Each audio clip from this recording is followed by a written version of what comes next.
CNBC आवाज Motilal Oswal studios में आपका स्वागत है। नमस्कार, मैं हूं आपके साथ आशीष चतुर्वेदी और आप देख रहे हैं खिलाड़ी नंबर 1। मार्केट्स में आप देखें तो थोड़ी सी बढ़त है, हालांकि ग्लोबल संकेत आप थोड़े से म्यूटेड साइड पर देखेंगे, लेकिन निफ्टी है बेहद फ्लैट। कुछ खास एक्शन देखने को नहीं मिल रहा है, लेकिन ध्यान रखिएगा कि कल मंथली एक्सपायरी भी है। ऐसे में मार्केट टेस्ट में जो नर्वसनेस आ रही है जायज़ है। 12-13 अंकों की मामूली सी बढ़त यहाँ पर आपको देखने को मिल रही है। बैंकिंग स्टॉक्स का हालचाल देख लेते हैं कि क्या आपको देखने को मिलेगा। तो निफ्टी बैंक गिरावट है, ऑलमोस्ट 190 अंक, आधे प्रतिशत से नीचे। लेकिन ध्यान रखिएगा कि चार्ट आपको बता रहा था कि बैंक निफ्टी है डेज लो पर। मिड कैप्स की बात करें तो कंपैरेटिव स्ट्रेंथ रेजिलियंस 210 अंक ऊपर, आधे प्रतिशत से थोड़ी सी कम बढ़त। और स्मॉल कैप्स भी आप देखें तो 60-62 अंकों की बढ़त यहाँ पर आपको नजर आएगी। समझ लेते हैं कि पूरे मार्केट का एक्शन कैसा है। एडवांस और डिक्लाइन आपको बता रहे हैं कि मार्केट में बढ़ने वाले शेयरों की संख्या है ज़्यादा। 2032 स्टॉक्स ऐसे हैं जहाँ पर बढ़त है, 1173 ऐसे हैं जहाँ पर आपको गिरावट देखने को मिल रही है। सेक्टर्स को समझा जाए, सबसे पहले देखेंगे इंडिया विक्स, क्योंकि ओवर द वीकेंड काफ़ी हलचल रही है, थोड़ा सा स्लाइटली ऊपर है, कोई चिंता की बात नहीं। कैपिटल मार्केट्स, क्योंकि आज बीएससी चल रहा है। डिफेंस में गिरावट है, पीएसयू बैंक्स कमज़ोर हो गए, फाइनेंशियल्स कमज़ोर है। निफ्टी बैंक की बात हमने कर ली। मेटल चमक रहे हैं, खासतौर पर सेल 5% की तेज़ी। एफएमसीजी पैक में गिरावट, आईटी ऊपर है, कॉस्पी नीचे है, ऑटो फर्स्ट गियर में चल रहा है। इंडिया विक्स की बात कर ली। एनर्जी की basket, capital goods, oil and gas, realty आधा प्रतिशत ऊपर, और फार्मा स्पेस में भी बिल्कुल फ्लैट एक्शन देखने को मिल रहा है। लेकिन सो फार सो गुड, ज़्यादातर स्पेसेस में आप देखें ना तो थोड़ी सी बढ़त के साथ ही कारोबार आपको नजर आएगा। समझा देते हैं कि किस प्रकार से निफ्टी के कंपोनेंट्स कंट्रीब्यूट कर रहे हैं। तो स्क्रीन पर आएगा निफ्टी का डेटा, खास ध्यान दीजिएगा। आईटी स्टॉक चल रहे हैं, मेटल चल रहा है, और साथ में ऑटो है, ठीक है। वहीं Reliance, state bank of India, axis bank और भारतीय एयरटेल ये थोड़ा सा दबाव बना रहे हैं। समझा जाए बैंक निफ्टी को तो यहाँ पर सिर्फ 2 ही स्टॉक हैं, एचडीएफसी बैंक 16 अंक और इंडसइंड बैंक 15 अंक। यही 2 हरे निशान में हैं, तेज़ी की तरफ कंट्रीब्यूट कर रहे हैं।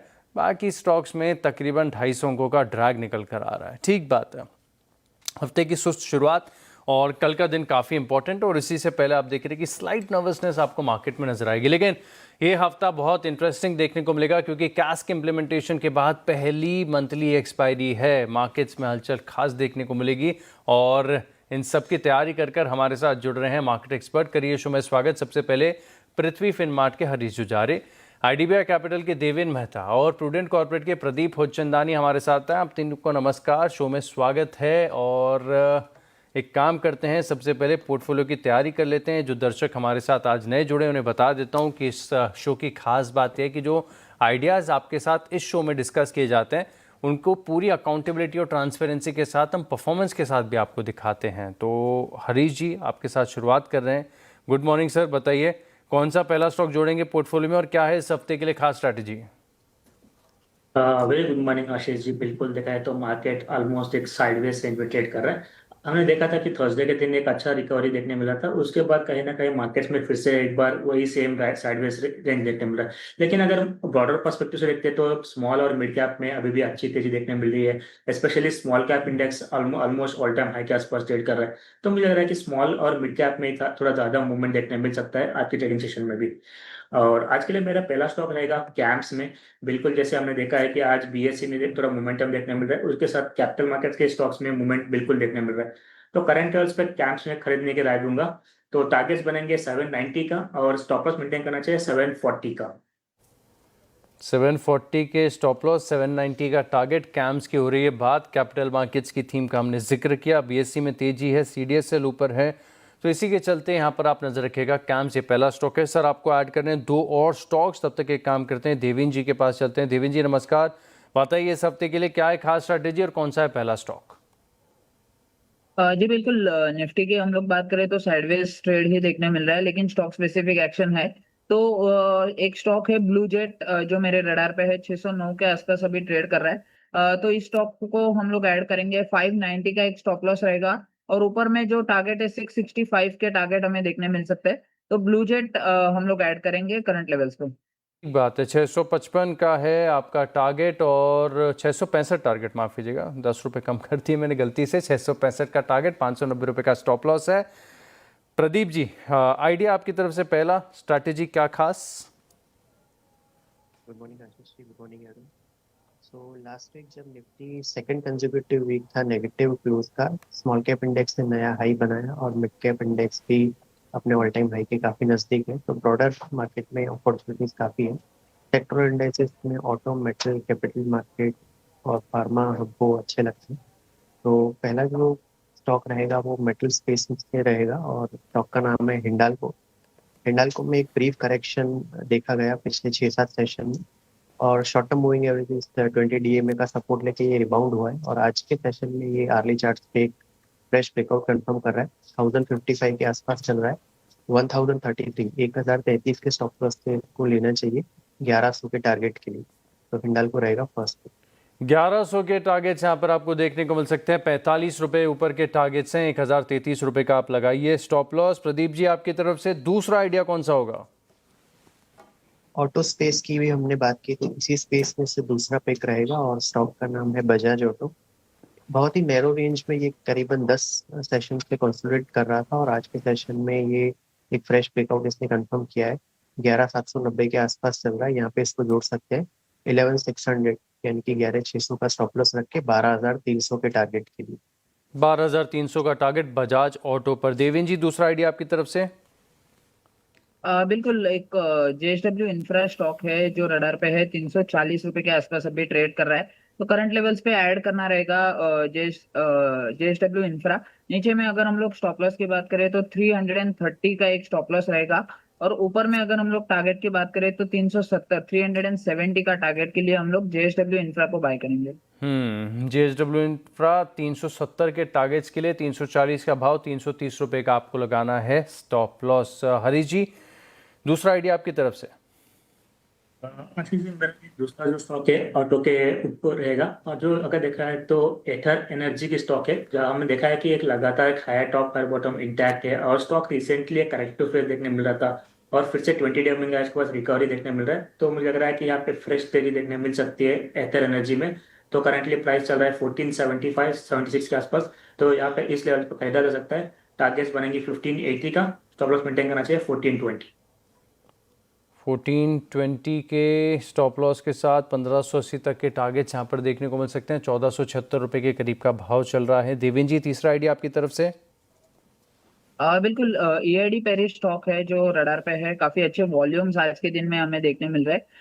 836 837 के आसपास अभी ट्रेड कर रहा है। ये प्राइस पे हम लोग ऐड करेंगे।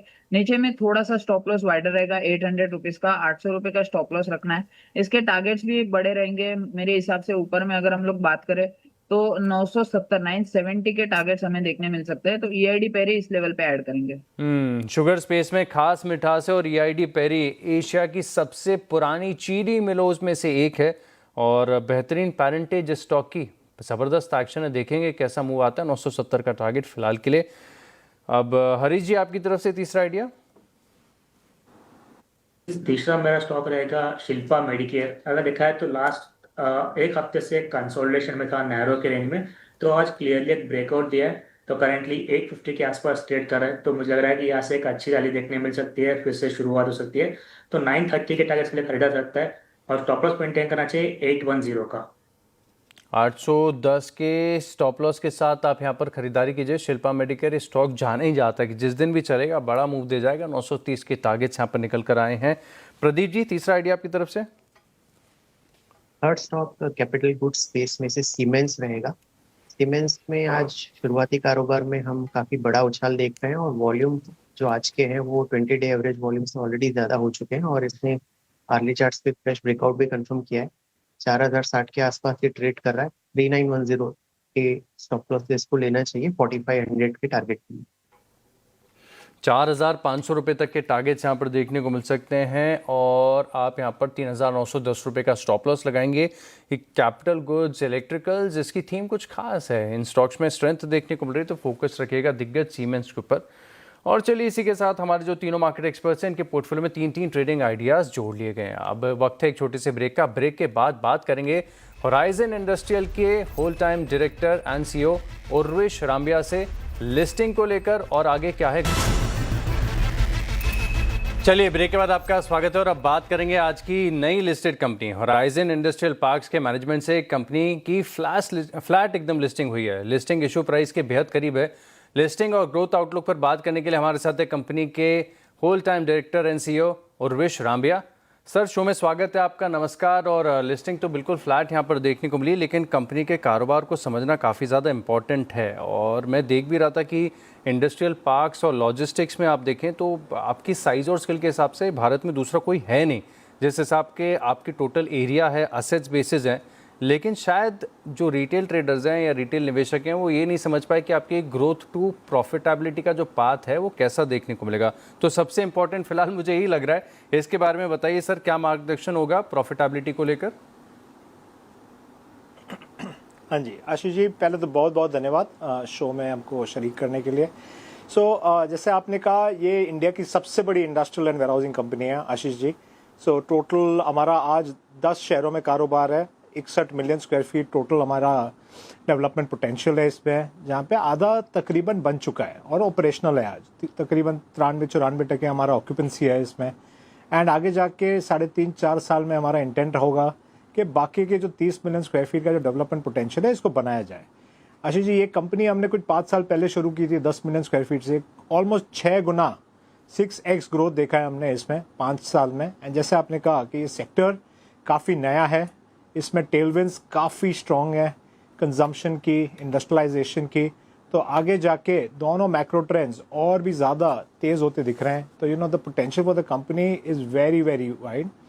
प्रॉफिटेबिलिटी पे आए आशीष जी, तो लास्ट 4-5 सालों में हम ऑलरेडी प्रॉफिटेबल थे।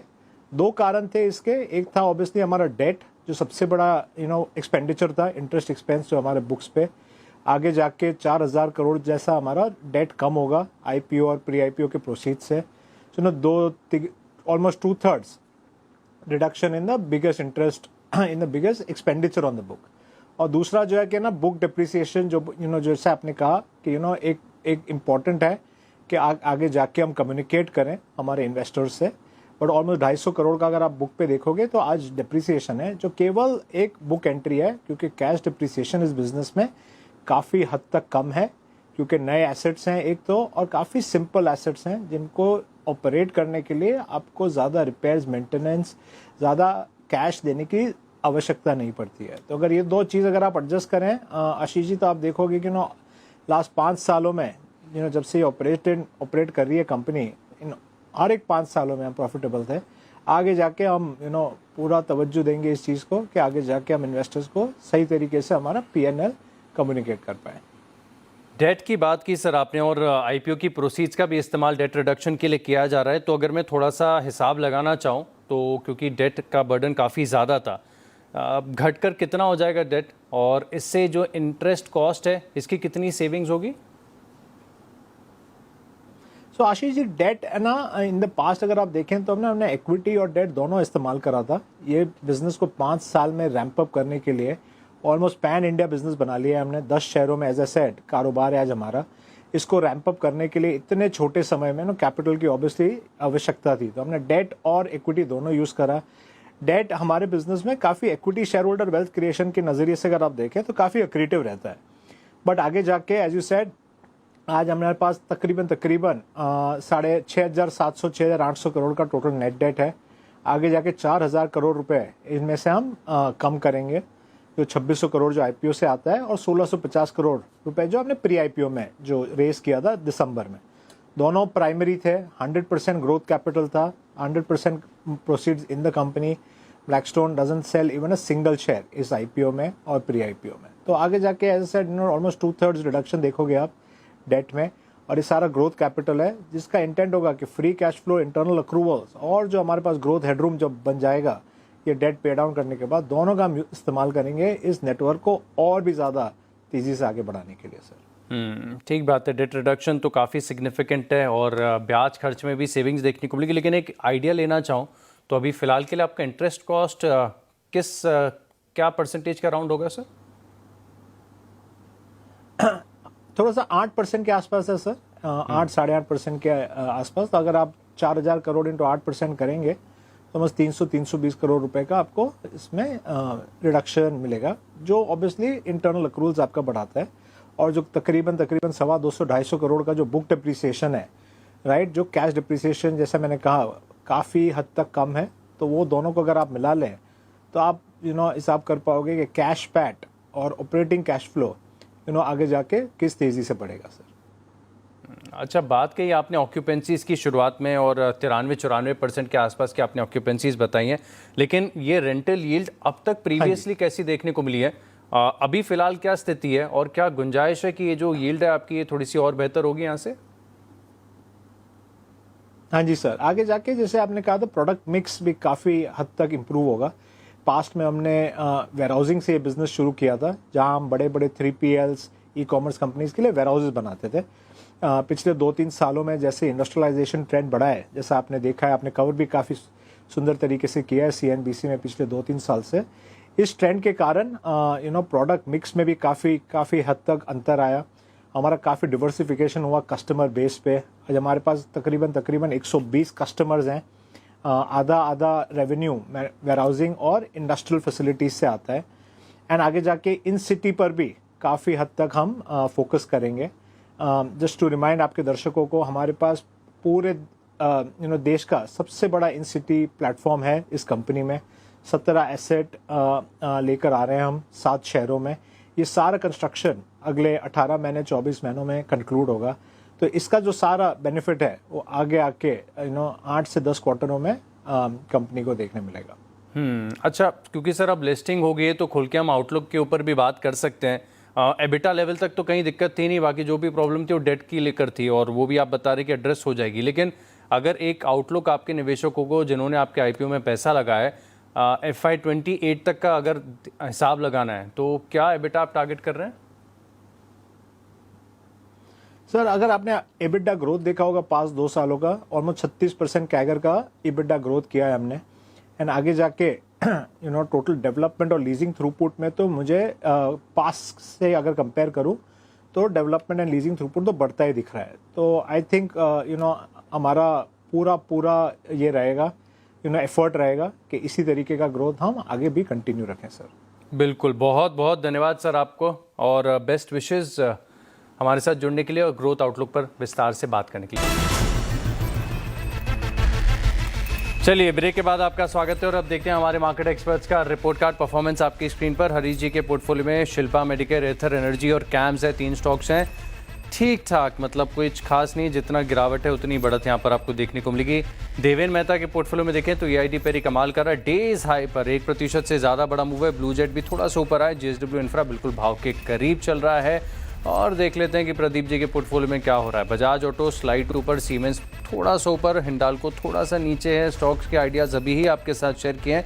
टूवर्ड्स द वीक क्लोजिंग के समय हमें और थोड़ा सा बेहतर अंदाज़ा लग जाएगा। अभी तक फिलहाल के लिए इंटरिम बेसिस पर देखें तो देवेन जी 1.34% के गेंस के साथ आगे चल रहे हैं। बाकी प्रदीप जी और हरीश जी के पोर्टफोलियो में बिल्कुल फ्लैट एक्शन यहाँ पर अभी तक देखने को मिल रहा है। आप तीनों मार्केट एक्सपर्ट्स का धन्यवाद और बेस्ट विशेस इस पूरे हफ्ते के लिए। इसी के साथ इस शो में इतना ही। आप बने रहेंगे CNBC आवाज़ के साथ। नमस्कार।